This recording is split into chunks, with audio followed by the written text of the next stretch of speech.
Good morning. Today we're going to show you what to do in the Pueblo Mágico of Todos Santos near Los Cabos. It's about an hour and a half from Los Cabos and also about an hour and a half from La Paz. So if you are visiting both, it's a good spot to stop in the middle and take a little overnight break when driving back. We started off with breakfast. We went to a local panaderia or bakery and tried some of the bread. We asked the worker what was like local to this region of Mexico, and she mentioned a raton, which is this like round shaped bread, oval shaped, and it has requesón in it, which is like a type of cheese. It was super good. I'm definitely gonna have to go back and get some tomorrow morning. And now that we've had breakfast, we're just wandering around exploring the historic city center, the beautiful streets, lots of art shops, so like art galleries if you have maybe a little bit higher budget, and then just the little artisan souvenir stands as well for those with a smaller budget like us.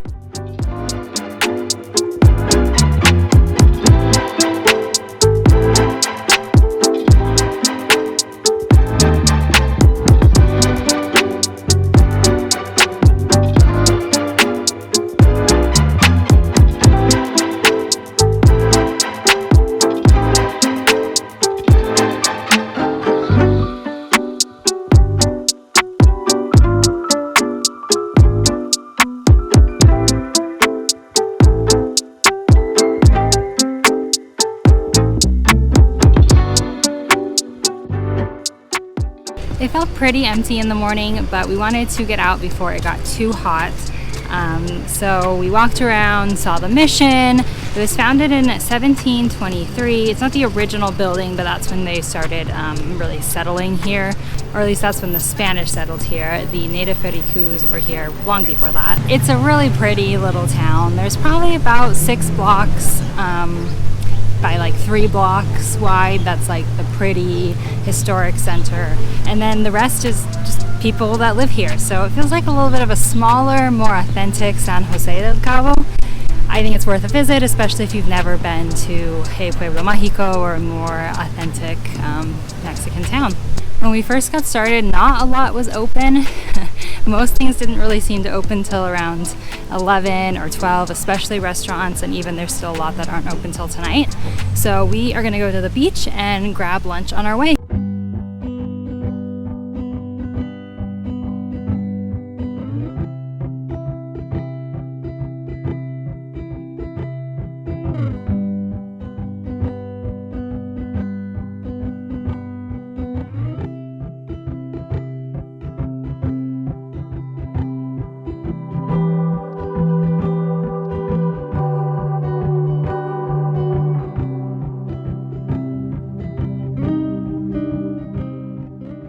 For lunch, we went to a place called Baja Burritos, or the owner said he's going to change the name to Cerritos Burritos, so you may find it like that. We were planning on going to Playa Cerritos to watch the surfers. You can also take surf lessons there for about $80. We were just going to go check it out and watch the surfers for a little bit, but it cost $5 to park, so we ended up not going there. Our burritos, though, were delicious and were worth the trip out there to Cerritos. It's kind of funny. I imagined it to have like paved roads and everything, but it's like dirt roads, just a bunch of dirt roads. This burrito place is like a little bit hidden. We had to follow the sign that just said Super Burritos. So there's a few different names, but it was kind of fun to see. Definitely like a local surf spot. People go after surfing, and the burritos were huge. You could get like 2 tacos for 90 pesos or a burrito for around 180 pesos. Since we didn't go to Playa Cerritos, we came down to Punta Lobos, and it's a fishing beach, so there's all of these fishermen driving their boats up. It's not really a swimming beach. I mean, especially right now, there was a red flag up, so not really safe to swim. It's mostly shore break, but it's a pretty beach. There's cliffs to the left, and that's where like all the fishing boats are landing, so it's fun to watch them like drive really fast from the ocean onto the land, and all of the pelicans and seagulls and birds are all over there, so you see a lot of birds here waiting to see if they can get a scrap of fish.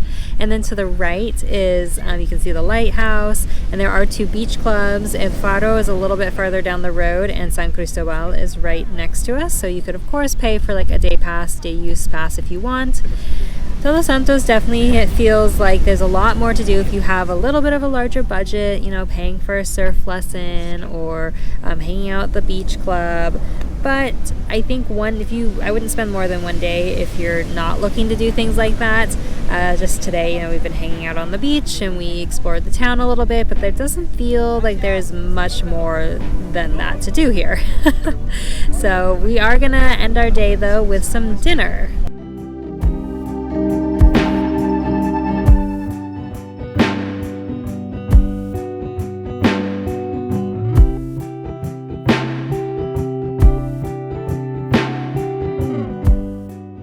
After the beach, we realized we weren't really ready for dinner yet because the burrito we had for lunch was huge and we weren't super hungry. So we went back into Todos Santos and just got some ice cream and a popsicle and walked around the town while the sun was setting. They turned the lights on. And when we finally were hungry, we had tacos at Tacos de Poblano. They were so good. We've had tacos pretty much every single day of this trip and they were the best. Quite possibly the best of my life. Carne asada tacos with flour tortillas just hit different, and these were amazing. So highly recommend. They have tacos starting at 40 pesos. So food was delicious, really affordable as well. I think it's worth a stop in Todos Santos just for those tacos. So it was a fun day. We really enjoyed it. We're headed back now to the airport though this morning to fly back home. So we hope that you've enjoyed this guide and all of our other guides and the other guides that are coming about this area. Subscribe to be alerted to those future videos for your trip, and we will see you next time.